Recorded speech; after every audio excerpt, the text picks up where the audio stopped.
और राजेश समर के आज के इस मंचन कार्यक्रम में उपस्थित सभी उपस्थित महानुभाव, मैं सबसे पहले बाबा विश्वनाथ की इस पावन धरा को कोटि कोटि नमन करते हुए महाविद्यालय परिवार को आज़ादी के अमृत महोत्सव वर्ष पर चौरी चौरा और राजेश समर के उन सभी सेनानियों को स्मरण करने के लिए हृदय से धन्यवाद देता हूं, महाविद्यालय परिवार का अभिनंदन करता हूं। आज़ादी के 75 वर्ष जब पूर्ण होने जा रहे हैं, इस अवसर पर दुनिया के सामने वैश्विक मंच पर जो एक नया भारत हम सब के सामने है, प्रधानमंत्री मोदी जी के नेतृत्व में आज वह न केवल भारत की 135 करोड़ जनता के विश्वास का प्रतीक बना है, बल्कि पूरी दुनिया में जहां कहीं भी कोई संकट है, कोई चुनौती है, विश्व मानवता के सामने स्वयं के अस्तित्व का संकट आ खड़ा हुआ है, दुनिया आशा भरी निगाहों से कहीं और देखती है तो वह केवल और केवल एक देश दिखता है, एक नेतृत्व दिखता है, और नेतृत्व आदरणीय मोदी जी का, और देश भारत की ओर देखता है। हमारी दुनिया की सबसे प्राचीन आध्यात्मिक और सांस्कृतिक नगरी के रूप में तो है ही, लेकिन काशी आज इस देश को नेतृत्व भी दे रही है। एक काशी का हर नागरिक इस बात के लिए अभिनंदन का पात्र है कि प्रधानमंत्री मोदी जी को काशी ने देश की संसद में प्रतिनिधित्व करके भेजा, और आदरणीय प्रधानमंत्री जी ने काशी को उसकी पुरातन काया को बनाए रखते हुए एक नए कलेवर के रूप में दुनिया के सामने प्रस्तुत किया है। आज आप देखते होंगे, पिछले 2 महीनों के दौरान 2 देशों के प्रमुख काशी में आए। पहले नेपाल के माननीय प्रधानमंत्री जी का काशी में आगमन, और फिर मॉरिशस के प्रधानमंत्री जी का काशी में आगमन। पिछले 2 महीनों के अंदर 2 राष्ट्राध्यक्षों का काशी में आगमन हुआ है। विगत 8 वर्षों के दौरान आपने देखा होगा कई देशों के राष्ट्राध्यक्ष काशी में आए हैं, और दुनिया की सबसे प्राचीन नगरी को देख करके वे अभिभूत हुए हैं। यहाँ की परंपरा को देख करके, यहाँ की संस्कृति को देख करके, यहाँ की विद्वता को देख करके, और काशी की गलियों को देख करके, यहाँ के रंग, यहाँ के रूप, यहाँ की बोली, यहाँ की भाषा, यहाँ की एक एक गतिविधि अपने आप में लोगों को अपनी ओर मंत्रमुग्ध कर देती है। व्यक्ति कहीं का भी हो, उसकी बोली, भाषा, राग, रंग, खान पान कुछ भी हो, लेकिन जब वो काशी में आता है तो काशीवासी होकर के ही रह जाता है। और काशी की यही विशेषता, उससे मंदिर के दर्शन ही नहीं करते, उससे हजारों लोग और लाखों लोगों की अर्थव्यवस्था चलती है, उनकी आजीविका का संचालन भी उसके माध्यम से होता है। वहाँ के विकास को एक नई ऊंचाइयां प्रदान करने में भी अपना योगदान देते हैं। कोई टैक्सी चला रहा है, कोई नाव का संचालन कर रहा है, कोई होटल के व्यवसाय के साथ जुड़ा हुआ है, कोई रेस्टोरेंट के साथ जुड़ा हुआ है, कोई फूल माला और प्रसाद की बिक्री कर रहा है, कोई पूजा पाठ में लग करके लोगों की आस्था का सम्मान करने में अपना योगदान दे रहा है। अलग अलग व्यक्ति, कोई गाइड का काम कर रहा है, कोई सुरक्षा के रूप में काम कर रहा है। अलग अलग व्यक्ति की अलग अलग भूमिका होती है।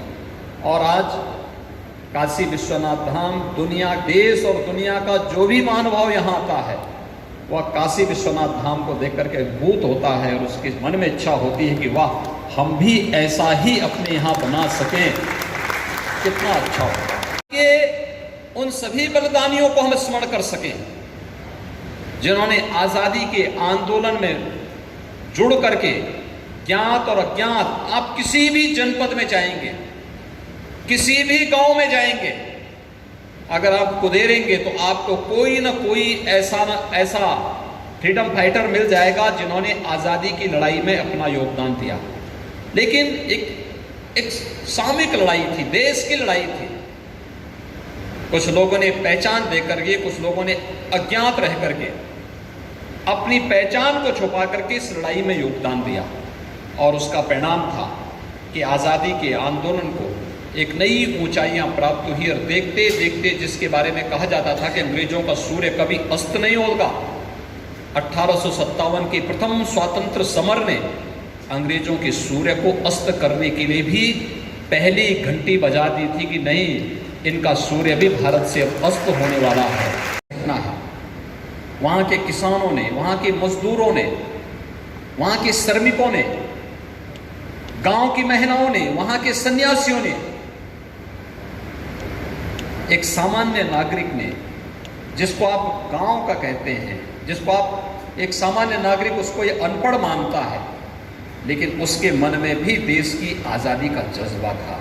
वह भी उसके लिए लड़ना चाहता था, अपना योगदान करना चाहता था। और ये चोरी चोरा की घटना एक सामान्य नागरिकों ने, किसानों ने, श्रमिकों ने, नौजवानों ने, महिलाओं ने, वहाँ के संतों ने इस पूरे आंदोलन में भाग लेकर के चोरी चोरा की उस ऐतिहासिक घटना को अंजाम दिया था।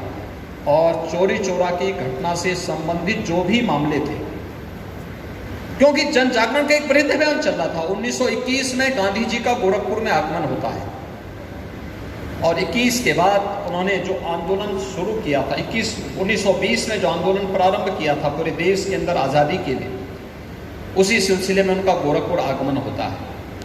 गोरखपुर आगमन के बाद आप देख सकते हैं कि कैसे जन भावनाओं को सम्मान करते हुए कार्यक्रम आगे बढ़ सकते हैं। उस समय जनता नेतृत्व दे रही थी,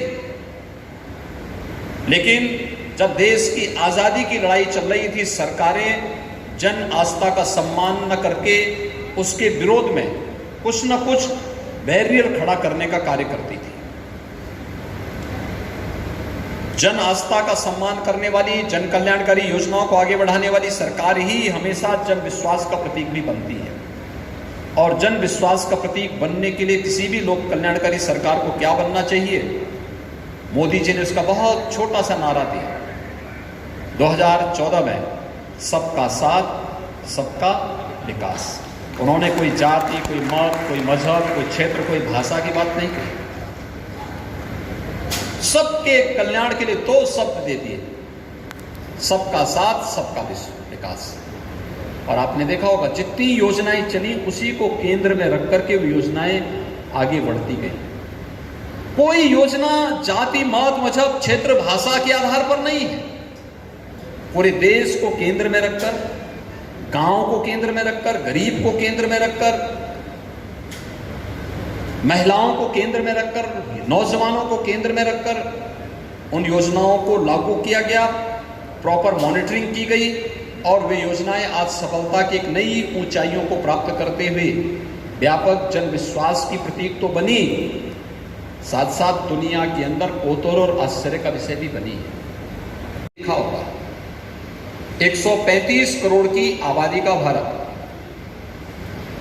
इस सदी की सबसे बड़ी महामारी का सामना कर रहा था। पूरी दुनिया कर रहा है। चीन में वर्तमान में चौथी लहर से पूरा लॉकडाउन है।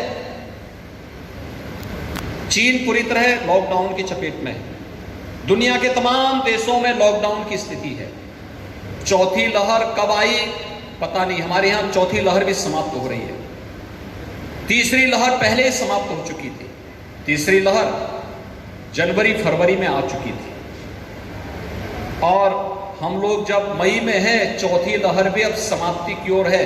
मैं देख रहा हूं यहां पर शुक्ला जी के अलावा किसी ने मास्क नहीं लगाया था, क्योंकि हमें कोई भय ही नहीं। अब कोई भय नहीं, मेरा मास्क भी जेब में पड़ा हुआ है। मैं मास्क अक्सर लगाता था, लेकिन मैंने भी पिछले कुछ दिनों से मास्क से परहेज करना शुरू कर दिया, जिससे लोग भय से मुक्त होकर के अपना काम बहुत मजबूती के साथ कर सके। उस समय तमाम लॉकडाउन के दौरान तमाम तबके के लोगों के लिए जब उनकी आजीविका पर असर पड़ा, भरण पोषण भत्ते की व्यवस्था करना, जनधन अकाउंट में पैसे की व्यवस्था करना, 6 महीने तक फ्री में रसोई गैस के सिलेंडर उन गरीब परिवारों को उपलब्ध करवाने की व्यवस्था करना, ये तमाम कार्यक्रम चले, प्रधानमंत्री किसान सम्मान निधि की राशि हर किसान के अकाउंट में दे देना, हर सप्ताह स्वयं देश के साथ संवाद बनाने का कार्य करना, फ्री में टेस्ट, फ्री में उपचार, फ्री में वैक्सीन की व्यवस्था करना। भाइयों बहनों, दुनिया के अंदर वैक्सीनेशन का इतना बड़ा ड्राइव दुनिया के अंदर कहीं नहीं हुआ जो भारत के अंदर हुआ, और जितने व्यवस्थित तरीके से हुआ है। एक योग्य और संवेदनशील नेतृत्व अपनी कार्य क्षमता के माध्यम से अपने नेतृत्व का परीक्षण इसी रूप में करवाता है, और जिस रूप में प्रधानमंत्री मोदी जी ने देश और दुनिया के सामने किया। अमेरिका दुनिया के अंदर सबसे बड़ी अर्थव्यवस्था है, सबसे बड़ी सामरिक ताकत भी है, लेकिन अमेरिका की स्थिति क्या हो गई? अमेरिका की आबादी भारत की 1/4 है, लेकिन अमेरिका के अंदर कोरोना से होने वाली मौत के आंकड़े भारत से दुगने हैं। यानी भारत की आबादी का 1/4 देश अमेरिका, हेल्थ इंफ्रास्ट्रक्चर भारत से अच्छा, लेकिन मौत भारत से दुगनी अमेरिका के अंदर हुई है। ये चीजें दिखाती हैं नेतृत्व की कसौटी क्या होनी चाहिए। ये प्रधानमंत्री जी ने दुनिया के नेताओं के सामने साबित किया है, अपनी कार्य क्षमता के माध्यम से, अपनी कर्मठता के माध्यम से, अपनी संवेदनशीलता के माध्यम से। और काशी को इसका श्रेय इसलिए भी मिलता है क्योंकि मोदी जी देश की संसद में प्रतिनिधित्व काशी का करते हैं, काशी की ओर से करते हैं, और इसलिए काशी वासियों का मैं इस अवसर पर हृदय से अभिनंदन करता हूं। काशी, लेकिन आगामी 25 वर्ष देश की आजादी का अमृत काल होगा। इस अमृत काल को हम किस रूप में, कैसे भारत के रूप में देखना चाहते हैं? जब 25 वर्ष के बाद जब भारत अपनी आजादी का शताब्दी महोत्सव मना रहा होगा, उस समय कैसा भारत आपको चाहिए? कैसा भारत चाहिए? याद रखना, एक समर्थ और सशक्त भारत, दुनिया को नेतृत्व देने वाला भारत चाहिए, तो नेतृत्व के प्रति अटूट निष्ठा के साथ ही हर एक व्यक्ति को जो जिस क्षेत्र में कार्य कर रहा है, उस हर व्यक्ति को अपने कर्तव्यों के निर्वहन के लिए अपने आप को समर्पित भाव के साथ कार्य करना होगा, लगना होगा। जो शिक्षा के क्षेत्र में है वह ईमानदारी के साथ शिक्षा के क्षेत्र में कार्य करे, जो स्वास्थ्य के क्षेत्र में कार्य कर रहा हो स्वास्थ्य क्षेत्र में काम करे, जो व्यक्ति व्यवसाय के क्षेत्र में कैसे हम अधिक से अधिक लोगों को आत्मनिर्भर भारत के लक्ष्य को आगे बढ़ाने में अपना योगदान दे सकते हैं, उस दिशा में हम कार्य करें।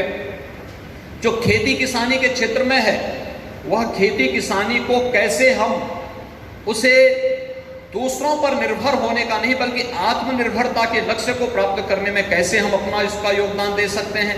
हर एक क्षेत्र में जो व्यापक संभावनाएं हैं, उन संभावनाओं को आगे बढ़ाने के लिए हम सबको मिलकर के कार्य करना होगा। जनपद की जीडीपी को बढ़ाना है तो हमें अपने नगर निकाय और अपनी ग्राम पंचायतों को आत्मनिर्भर बनाने की दिशा में कदम बढ़ाने होंगे। ये सब सरकार पर निर्भर रह करके अपने आप को असहाय महसूस न करें, बल्कि अपनी इनकम को स्वयं बढ़ा करके आत्मनिर्भरता के लक्ष्य को स्वयं प्रदान करें, उस दिशा में अग्रसर हों। और ये संभावनाएं हैं उत्तर प्रदेश के अंदर, हर ग्राम पंचायत, हर नगर निकाय के अंदर इस संभावना है, और उस संभावनाओं को आगे बढ़ाने के साथ हमें आगे बढ़ना होगा। मैं डीएवी पीजी कॉलेज से इस बारे में यहाँ की प्राचार्य जी और यहाँ की टीम से कहूँगा, काशी विश्वनाथ धाम प्रधानमंत्री मोदी जी की आत्मनिर्भरता के उसी लक्ष्य को आगे बढ़ाने की दिशा में किए जाने वाले कदम का एक बहुत महत्वपूर्ण एक लक्ष्य आप सबके सामने निर्धारित किया गया है।